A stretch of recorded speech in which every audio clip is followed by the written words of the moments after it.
Si no tienes la casa en orden, de tal manera que estés listo para morir, entonces tampoco tienes la casa en orden de tal manera que estés listo para vivir. Y esta palabra es un llamado de atención al orden.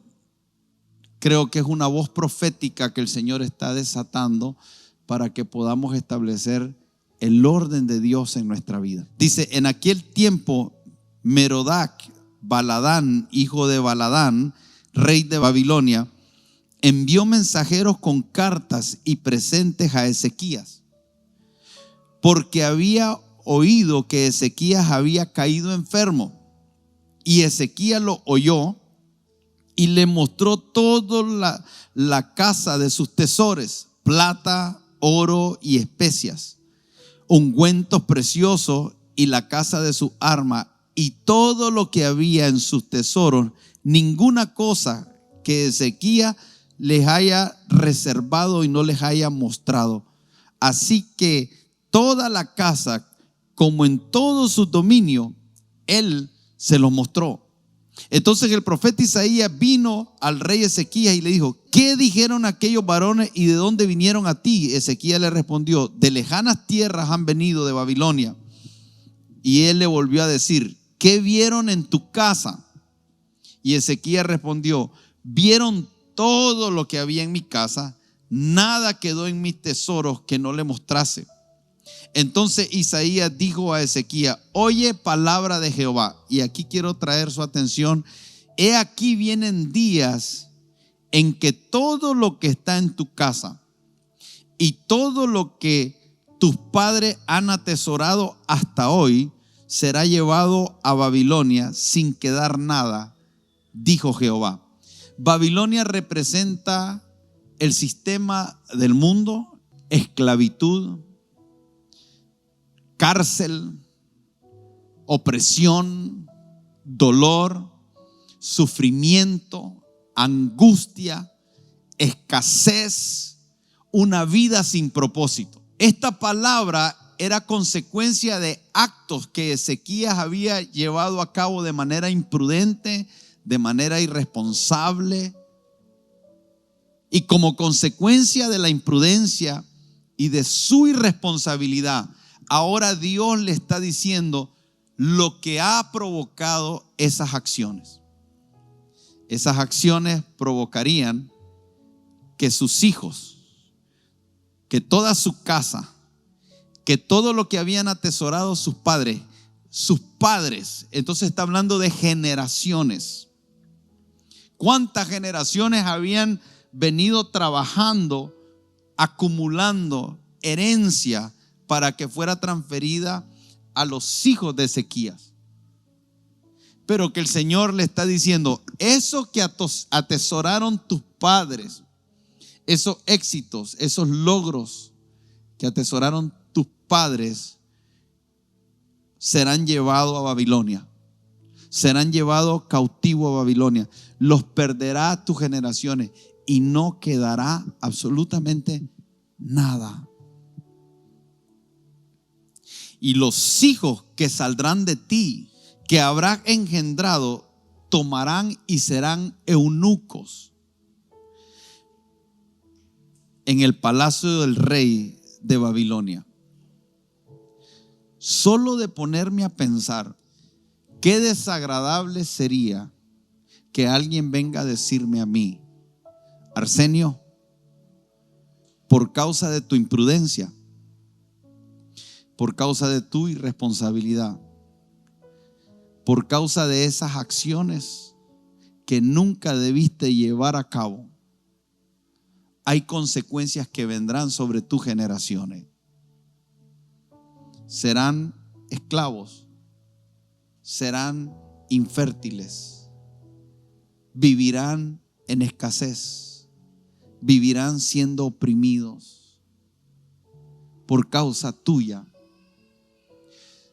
Piensa en esto, porque cuando a Ezequías le dicen: ordena tu casa porque morirás y no vivirás, dice la escritura que lo que hace Isaías es tirarse al piso, Ezequías es tirarse al piso y comenzar a orar. con ruego y con súplica, con gran clamor, él comenzó a pedir porque el Señor le diera más años de vida. Porque cuando nosotros recibimos una noticia que no es agradable y verdaderamente amamos algo, vamos a hacer cualquier cosa para aferrarnos a ellos. Y a Ezequías lo que se le dice es: perderás la vida. Y su reacción es la reacción normal de alguien que se le está diciendo que va a perder algo y lo ama tanto que está dispuesto a hacer cualquier cosa para no perderlo. Él se tira al piso y comienza a rogar a Dios, dice en el verso 3, y le dice: te ruego, Señor, que hagas memoria de que he andado delante de ti en verdad y con íntegro corazón, y que he hecho las cosas que te agradan. Y lloró Ezequías con gran lloro. Y dice el verso 4: y antes que Isaías saliese hasta la mitad del patio, vino palabra de Jehová a Isaías diciendo: vuelve y di a Ezequías, príncipe de mi pueblo, así ha dicho Jehová, el Dios de David tu padre: yo he oído tu oración y he visto tus lágrimas. He aquí que yo te sano. No había salido Isaías de la mitad del patio, pero ya Dios había escuchado el ruego que Ezequías había hecho con gran lloro. Estaba derramado delante de Dios, clamando por su vida porque estaba a punto de perderla. Pero quiero que observe, cuando Dios le dice cosas acerca de sus hijos, de sus generaciones, de lo que vendría con aquellos que Él engendró una vez que Él no estuviese en esta tierra, le dice en el verso 19: pero ahora que está recibiendo una palabra de Dios acerca de sus generaciones, la reacción es totalmente diferente. Es indignante, pero refleja el corazón de un padre. Refleja el corazón de un padre que es egoísta. Refleja el corazón de un padre que no está interesado nada más que en su bienestar, en sus placeres, en su deleite, en su satisfacción, en su realización. Lo que vamos a leer a continuidad es la realidad en la que muchos padres y madres en una temporada como esta, espiritualmente, consciente o inconscientemente, están ubicados.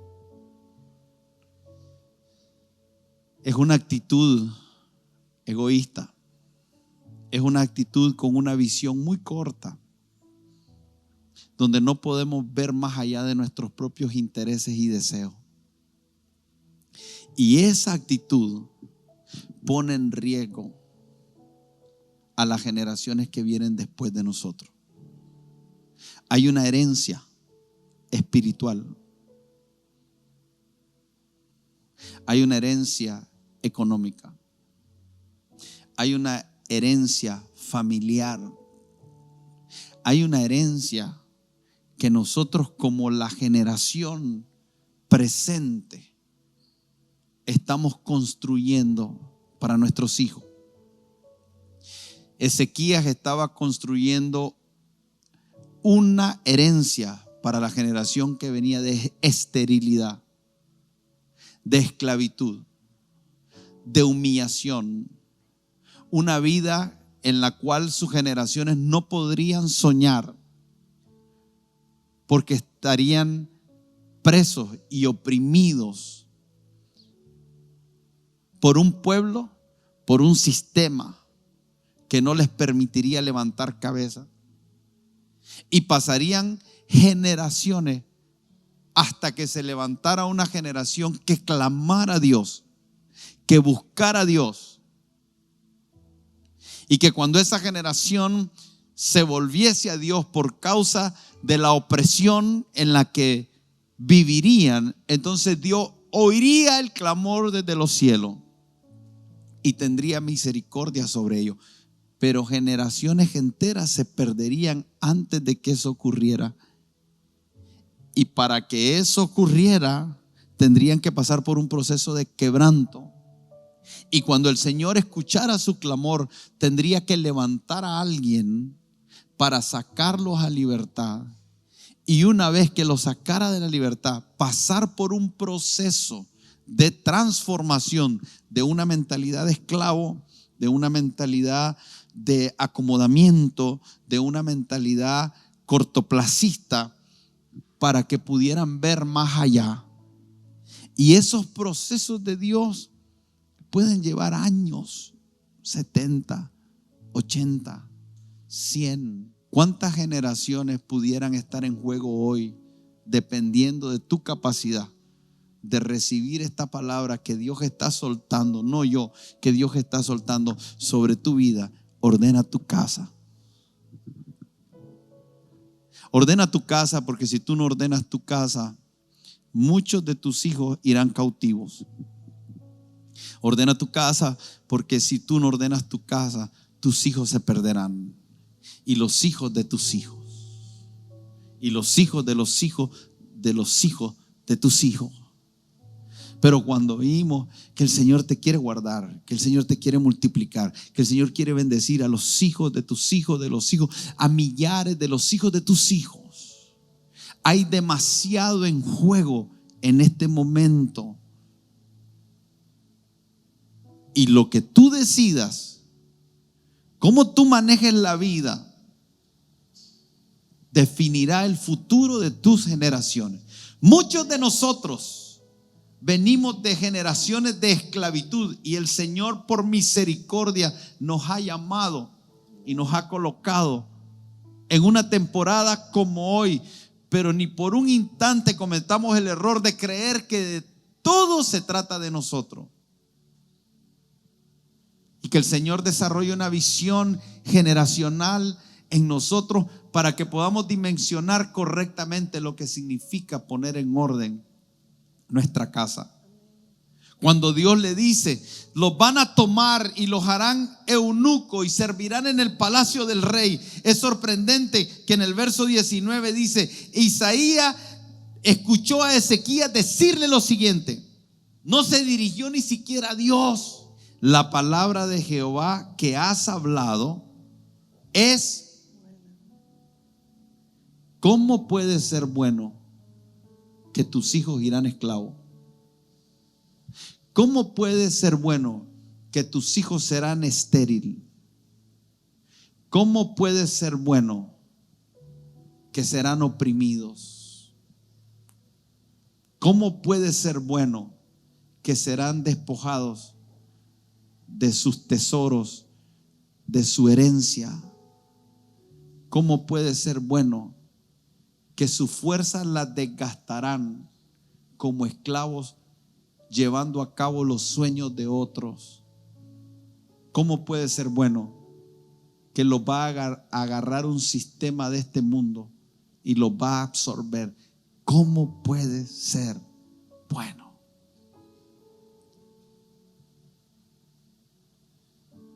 Hay muchos padres que si yo les digo tus hijos irán esclavos, jamás me dirían eso es bueno.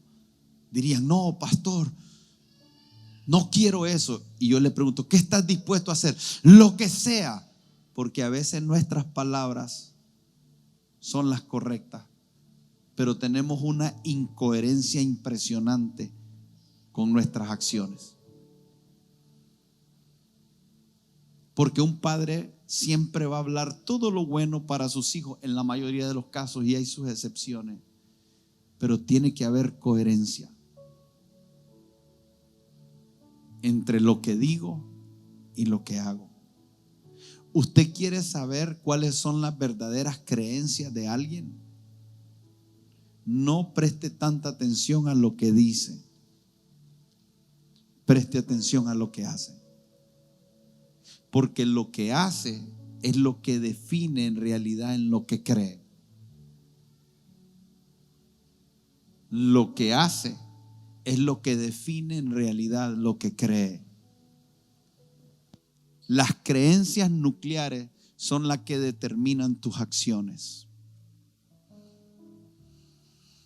Este padre simplemente expresó con sus palabras lo que en realidad estaba en el corazón. Y dice, la palabra es buena. Y da la razón por la que la llama buena. Dice, porque habrá paz y seguridad en mis días. Son los padres que miran la cuenta de banco y analizan si es suficiente para su retiro. Son los padres que dicen, voy a vender la casa y voy a usar los reales para hacer lo que yo requiero porque son mis días. Son los padres que pueden dejar a los hijos tirados, abandonados, desprotegidos, desprovistos por un deleite con otra mujer que no es su esposa, pero que están tan ensimismados en traer placer a su deseo que no importa si las consecuencias de dejar a tus hijos abandonados sea que ellos sean delincuentes, drogadictos, prostitutas, no importa. Y usted dice, no, pastor, yo no nos engañemos. Esta palabra es dura.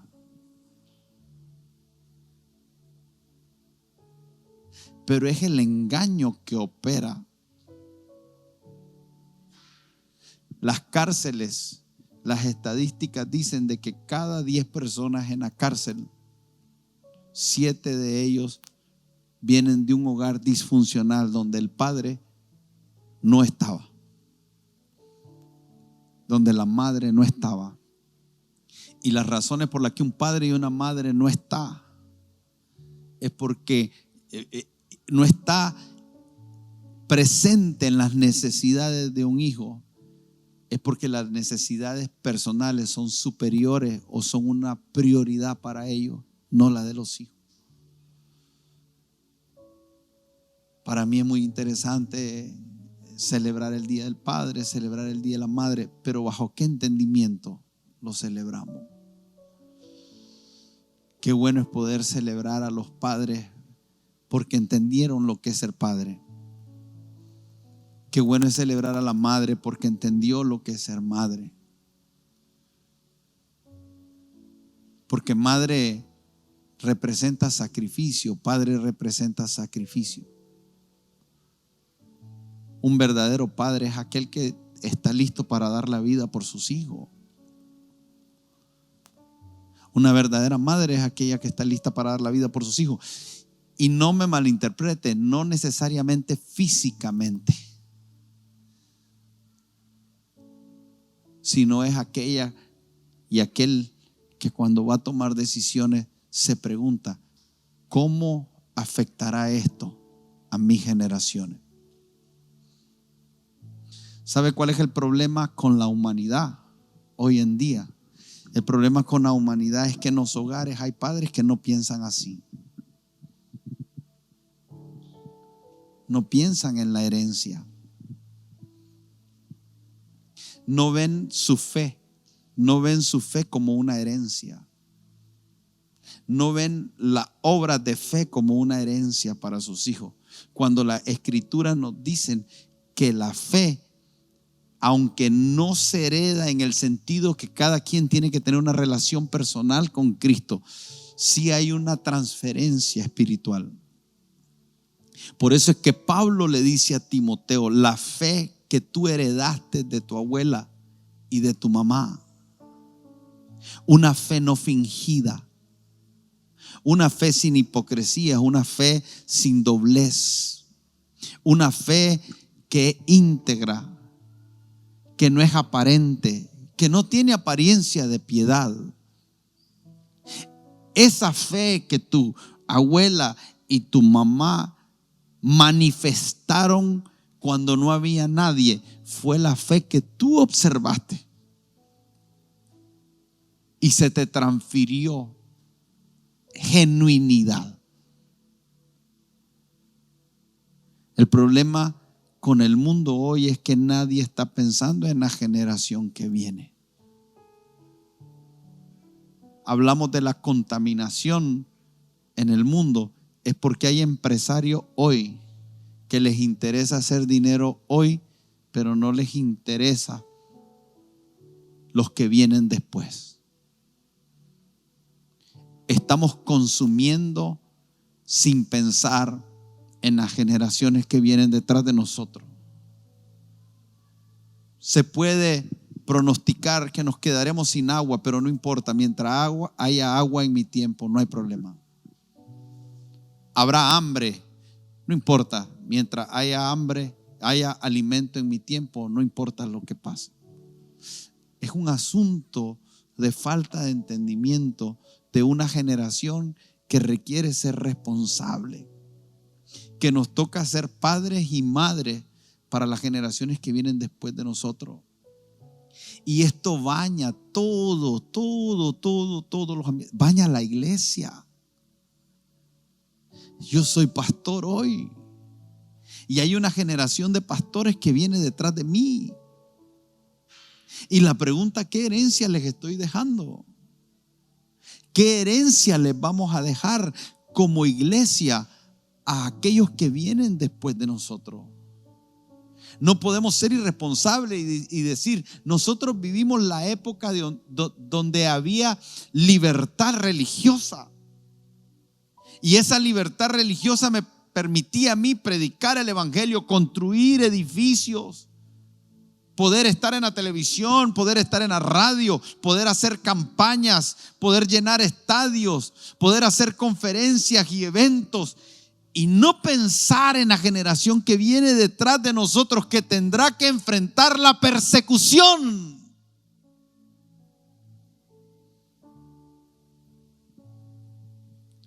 Y no ser responsable con preparar a la generación que viene después de nosotros, que tendrá que enfrentar la persecución religiosa que a nivel mundial ya comenzó. En dimensiones, siempre ha existido. Pero yo estoy preocupado por esa generación.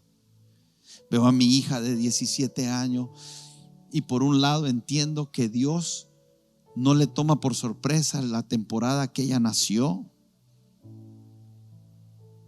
y que ella es un diseño. Cada uno de mis hijos son un diseño de Dios para una temporada como esta. Y que todo lo que ellos requieren y todo lo que tengan que enfrentar, el Señor lo ha habilitado para enfrentarlo. Pero que tengo que ser un padre que realmente tiene un entendimiento del orden que tengo que establecer hoy, porque el orden que establezca hoy será lo que los sostenga a ellos en sus temporadas mañana. Y no puedo pensar en que yo tengo el privilegio de predicar con libertad hoy y decir como decía Ezequías, mientras podamos predicar nosotros, ¿qué importa si nuestros hijos serán perseguidos? ¿Qué importa si nuestros hijos serán echados presos? Pero es en todos los niveles. La economía de este mundo, los economistas, los que están involucrados en un tiempo como hoy en definir políticas económicas que marcarán la estabilidad económica de las generaciones futuras, tienen que ser responsables con no solo pensar en nosotros, sino ¿qué le vamos a heredar? Y una de las cosas que nos ha faltado es ese entendimiento. no es solo un asunto de la iglesia, es un asunto de todas las esferas dentro de la sociedad. Este es un llamado profético para cada uno de nosotros, pero para todo aquel que tenga oídos que oiga.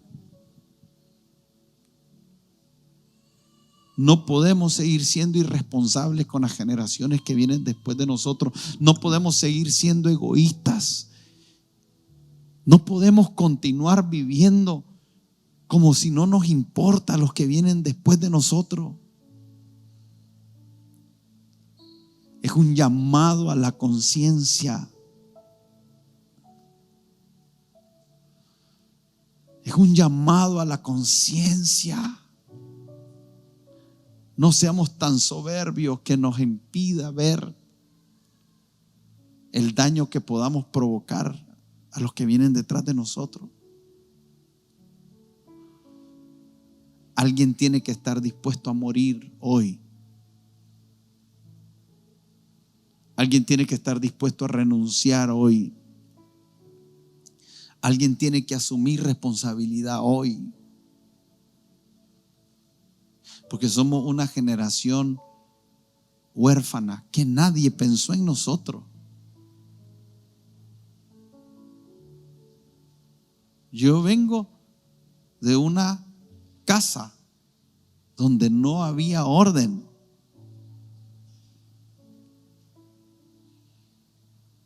Soy el producto de la misericordia de Dios. Pero mi vida pudiera haber terminado en cualquier lugar. Yo pudiera estar preso, pudiera ser un delincuente, un alcohólico, un adicto a la droga, un ladrón, pudiera ser un parásito, pudiera ser alguien, pudiera ser todo lo que a usted se le ocurra. No hay jactancia en estar de pie aquí, ni estoy aquí para decir que soy superior o para condenar. No me corresponde a mí ser el defensor porque soy el excelente. No es desde ese espíritu. Te lo estoy diciendo desde un espíritu de alguien que viene de una casa que no había orden y que pudo haber terminado en el peor estado que a usted se le ocurra si no hubiese sido la misericordia de Dios.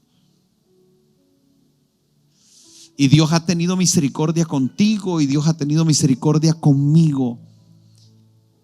Pero no es para que se acabe contigo, ni tampoco es solo para tu tiempo, ni para tu bienestar.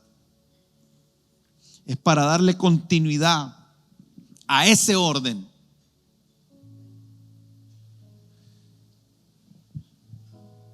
Y estamos trabajando en el orden. Y es posible que usted y yo no alcancemos todo el orden en esta vida, pero le dejaremos un orden diferente a nuestras generaciones.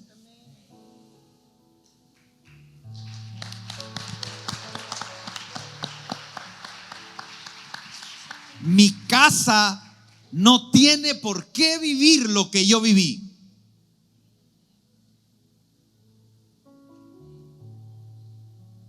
Mis hijas no deben de pasar por el desorden que yo pasé.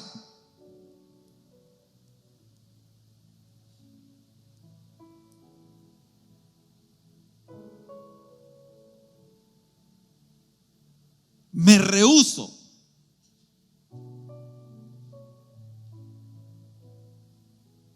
No puede ser así.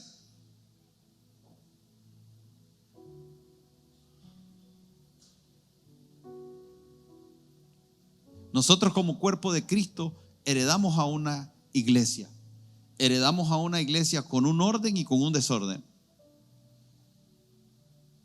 Yo soy pastor hoy y estoy en un proceso de cambio porque hay cosas que aprendí desde un desorden.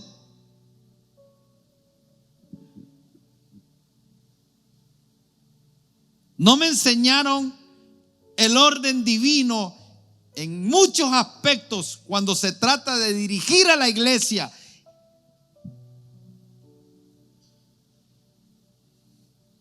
Porque hay una historia en muchos aspectos.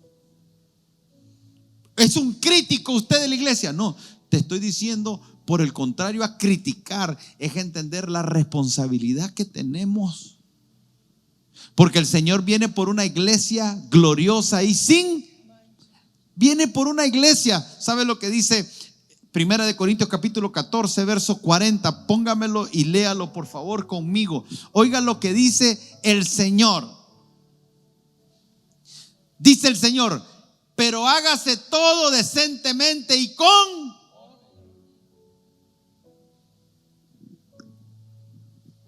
No, el desorden está en la iglesia también. El Señor le estaba hablando a la iglesia de Corintios y le estaba diciendo a la iglesia de Corintios: hagan todo decentemente y ¿sabe lo que dice el Señor también? Porque el juicio debe de comenzar por mi casa. Tenemos que tener cuidado, porque a veces en la iglesia somos buenos para condenar al mundo, para señalar al mundo, para hacerle ver al mundo: mira, el mundo va mal, el mundo va mal. Son los últimos tiempos. El mundo va mal. Ya el Señor viene pronto. Se verán cosas, dice la Biblia. No sé dónde dice eso, pero la gente lo dice así, ¿va? Porque somos expertos hasta decir. Yo he escuchado a gente decir: Dios dice, ayúdate que te ayudaré. Se verán cosas. El mundo está en perdición. Ok, el mundo está en perdición, estamos de acuerdo. ¿Cómo estamos nosotros? ¿Cuánto orden tenemos nosotros? Porque el mundo cada día se va a desordenar más, pero la iglesia cada día debe ser gloriosa y sin arruga. Eso lo define el orden. Y el Señor dice: mi casa tiene que ser una casa donde se hace todo decentemente. Y sí lo está hablando sobre los dones, sí está hablando sobre el profetizar, sí está hablando sobre el hablar en lengua, pero precisamente todas las cosas tienen que tener un orden. Génesis capítulo 1, el verso 1 dice, Génesis capítulo 1 dice: en el principio creó Dios los cielos y la tierra. Y después pasa al verso 2. Los teólogos dicen que ahí entre ese primer versículo y el segundo versículo hay toda una serie de eventos, porque Dios todo lo que hace lo hace bien. Amén. Y Dios no va a crear nada en desorden. Entonces dice: en el principio creó Dios los cielos y la tierra, el orden. Pero el verso 2 dice: y la tierra estaba desordenada. Y no me puedo meter por asuntos de tiempo, pero ahí es donde creemos que tiene que ver con lo que dice Ezequiel, que Satanás se rebeló contra Dios y hubo una gran conmoción en el cielo y peleaban los ángeles que se habían caído bajo la influencia de Satanás y peleaban contra los ángeles de Dios. Pero dice que los ángeles caídos no prevalecieron contra los ángeles de Dios, sino que ya no se halló lugar en el cielo para Satanás y fue lanzado fuera. Y hubo una gran conmoción, y que esa gran conmoción produjo que aquello que Dios había creado en orden entrara en un estado de desorden. Igual que lo que vemos con el ser humano. Dios crea al hombre en 6 días, el 7º día descansa, le da una asignación, y toda la creación de Dios tiene un orden. Era un orden para que el hombre fuera fructífero, para que se pudiera multiplicar, para que pudiera señorear. Pero Satanás entró porque él es agente de desorden.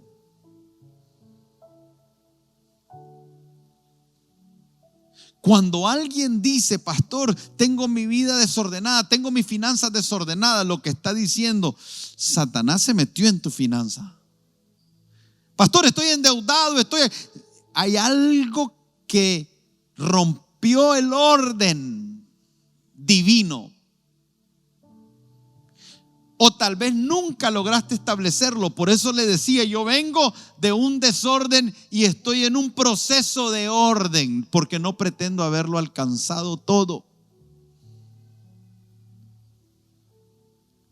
Pero yo estoy en un proceso de orden, como el proceso que vemos aquí en Génesis capítulo 1, cuando dice en el verso 2 que la tierra estaba desordenada. Esa palabra desorden significa confusión, caos, desolación, abandono, descuido. Esa palabra desorden representa todo esto que le estoy diciendo. Hay hogares que están en desorden, hay países que están en desorden porque están descuidados. Hay iglesias que están en desorden porque están descuidadas. Hay familias que están en desorden porque hay confusión, no hay claridad. La gente dice, pastor, quiero hablar con usted porque ando confundida. Lo que me está diciendo es, tengo las cosas mentalmente desordenadas. Si estoy confundido, si alguien dice, pastor, no sé si quedarme o irme del país, ¿sabe lo que está diciendo? En su mente no ha aclarado las ideas de tal manera que esté definido si lo conveniente es quedarse o irse. Y muchas personas toman decisiones desde la confusión. Ni siquiera se tomaron el tiempo para ordenar sus ideas, sino que simplemente así al azar un día iban caminando y dijeron, yo creo que mejor me voy, y llamaron a alguien y le dijo, ¿me puedes recibir? Y pensaron que veo cómo hago y tarjeteo el pasaje, o llamo a alguien y le hago un préstamo, y entonces si me dan la visa me voy, y piden la visa, y hicieron toda una cuestión, y cuando miraron, ¡pum!, aparecieron en la United States.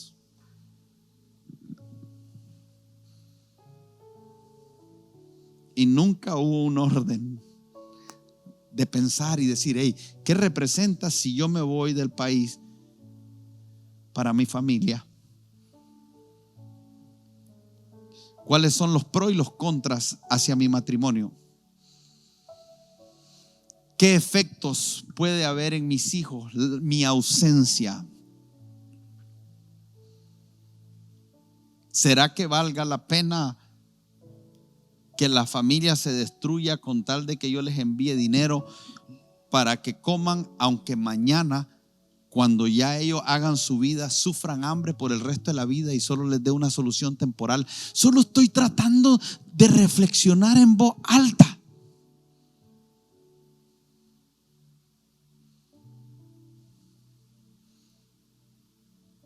Porque el Señor ve el desorden y ve la confusión. A la confusión Él le llama desorden. Es un lugar que pierde el valor. El desorden hace que las cosas pierdan el valor. El desorden de tirar y de tirar te lleva a que las cosas pierdan el valor.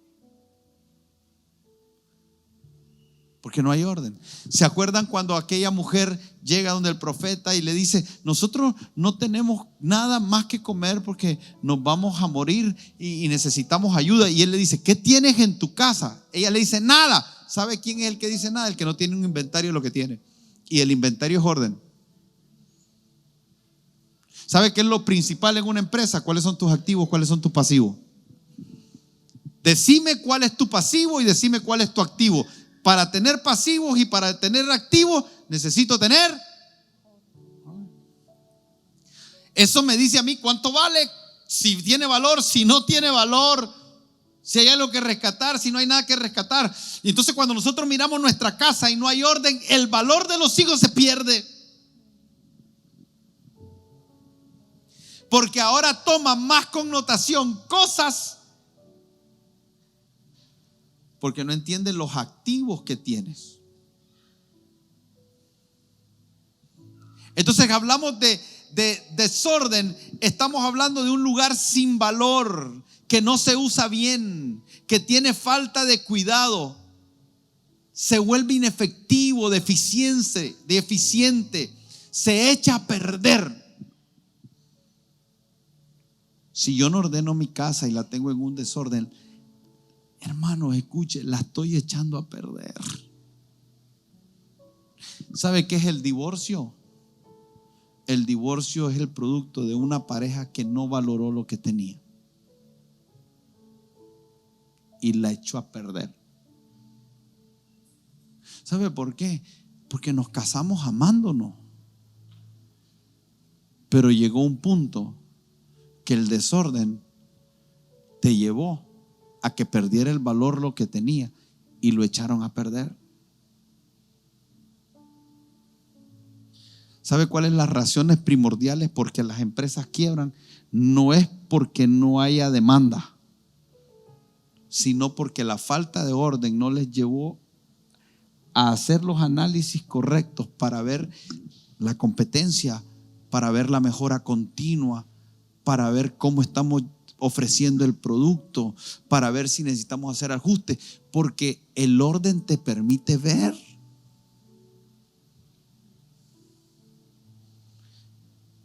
Esto es para todo, es para los países, para las iglesias, para las personas, para la familia, para los negocios. Por eso el Señor dice: háganlo todo. Estos tiempos más que nunca usted requiere su orden. ¿Sabe por qué? Porque estamos caminando en un mundo muy volátil, impredecible, incierto. Y necesitas tener las cosas en orden para poder recurrir a una velocidad en medio de un correr de toma de decisiones. Necesitamos tener orden, porque el orden te agiliza, te permite tomar decisiones en el camino cuando vienen situaciones que no están previstas de repente. Pero tengo orden, sé con qué cuento, sé dónde está.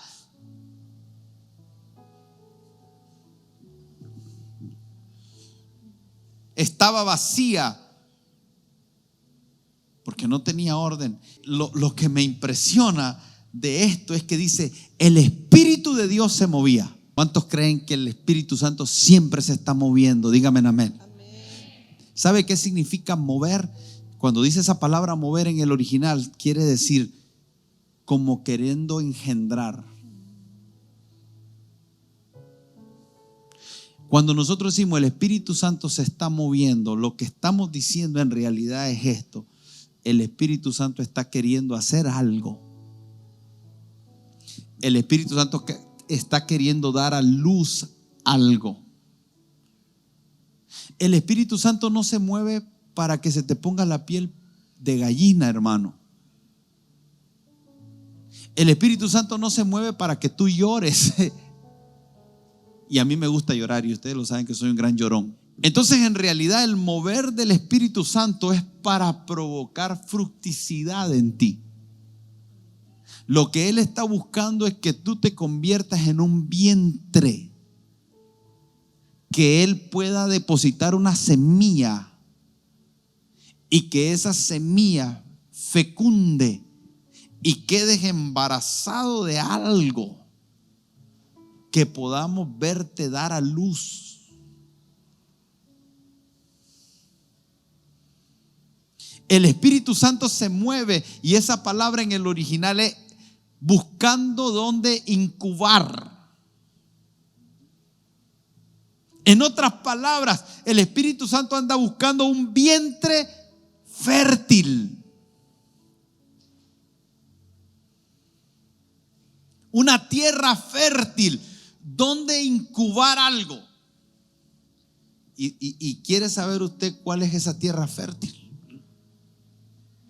¿Quiere saber usted lo que hace una tierra fértil? ¿Cuántos quieren ser tierra fértil? Dígame amén. ¿Sabe qué es lo que hace una tierra fértil? El orden.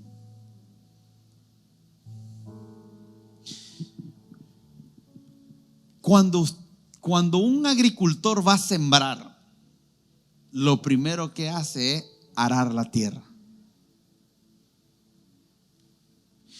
Una tierra que no ha sido arada, usted va a encontrar piedras, usted va a encontrar basura, usted va a encontrar plástico, usted va a encontrar maleza, usted va a encontrar todo tipo de plantas, pero usted lo que está buscando es un lugar donde depositar una semilla en la cual pueda germinar una planta o un árbol que dé un fruto, y necesita ordenar la tierra. Antes de que el Señor hiciera un paraíso, lo que tuvo que hacer es ordenar el desorden. Y por eso es que dice el Espíritu Santo se movía. En otras palabras, el Padre, el Hijo y el Espíritu Santo estaban viendo un desorden, y lo que comenzaron a hacer es: traigamos orden para que la unción del Espíritu Santo pueda operar.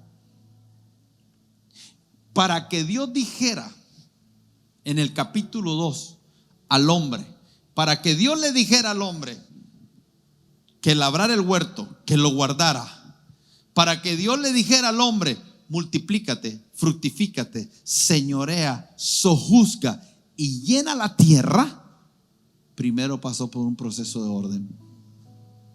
En la iglesia nosotros le hemos dicho a la gente: multiplícate, fructifícate, señorea, sojuzga y ensánchate por toda la tierra. Pero no hemos enseñado sobre orden. Hemos querido ser fructíferos en medio del caos. Y si el Señor va a venir por una iglesia sin mancha, sin arruga, gloriosa, viene por una iglesia que tiene orden. Entonces el Espíritu Santo se está moviendo sobre tu casa, sobre tus hijos, sobre tu trabajo, sobre tu finanza, sobre tu negocio. El Espíritu Santo se está moviendo como queriendo llevarte a ser fructífero, productivo. El Espíritu Santo tiene una ternura, tiene un amor. El Espíritu Santo es tan maravilloso que Él está con un corazón diciendo: te anhelo, te anhelo, te anhelo celosamente, te anhelo celosamente. Tengo planes de bien para ti. Yo soy tu consolador, yo soy tu ayudador, yo soy tu guía. Quiero ser tu maestro, quiero ser tu proveedor, quiero ser todo. Déjame entrar, déjame entrar, déjame entrar, déjame entrar en tu vida. Y usted está pensando mientras yo digo esto: pastor, pero yo lo quiero. Es más, pastor, usted no sabe cómo yo oro. Jesús, ayúdame. Jesús, ayúdame. Espíritu Santo, ayúdame. Señor, ayúdame con mis hijos. Ayúdame en mi casa. Ayúdame en mi matrimonio. Ayúdame en mi finanza. Ayúdame en el negocio. Dame un trabajo. Pero a veces no nos damos cuenta que estamos tratando de traer a Dios a nuestro desorden. Mire, una esposa que dice: Señor, bendice mi matrimonio, y no entiende sujeción.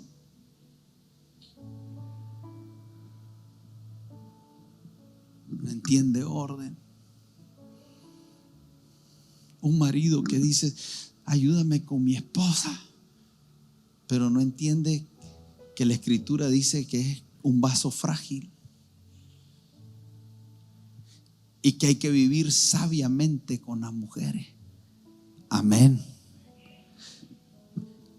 Para vivir con las mujeres se necesita, para permanecer casados se necesita sabiduría. ¿Cuánta sabiduría, pastor? Déjeme decírselo así: cuando usted entienda por qué se hace una pizza redonda, se mete en una caja cuadrada, se corta en triángulo y se come así, usted va a saber lo que le estoy diciendo.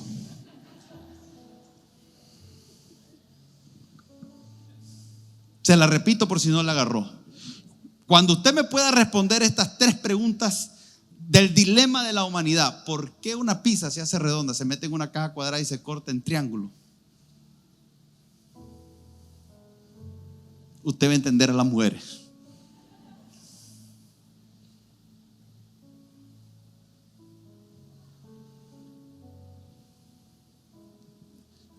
Dios quiere hacer cosas gloriosas con esta nación. Dios quiere hacer cosas gloriosas con su iglesia. Dios quiere hacer cosas gloriosas con cada familia, con cada persona representada aquí. Yo sigo creyendo que Dios tiene su corazón puesto en esta nación y que hay cosas que Dios quiere hacer con esta nación.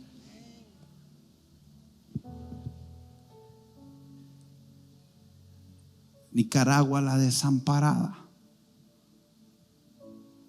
Nicaragua la abandonada está en el corazón del Padre. Y el Padre está diciendo: vuélvete a mí, Nicaragua. Vuélvete a mi iglesia. Vuélvanse a mí. Yo no sé si lo vamos a llegar a lograr, pero por lo menos yo lo voy a intentar. Hasta el último suspiro de mi vida voy a seguir creyendo por lo que acabo de decir.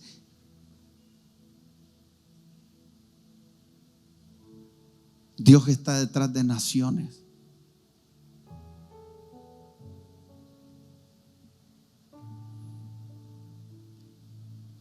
Que Nicaragua entienda, todos los ciudadanos de este país entiendan, principalmente la iglesia, porque la mayor responsabilidad del rumbo de esta nación lo tiene la iglesia.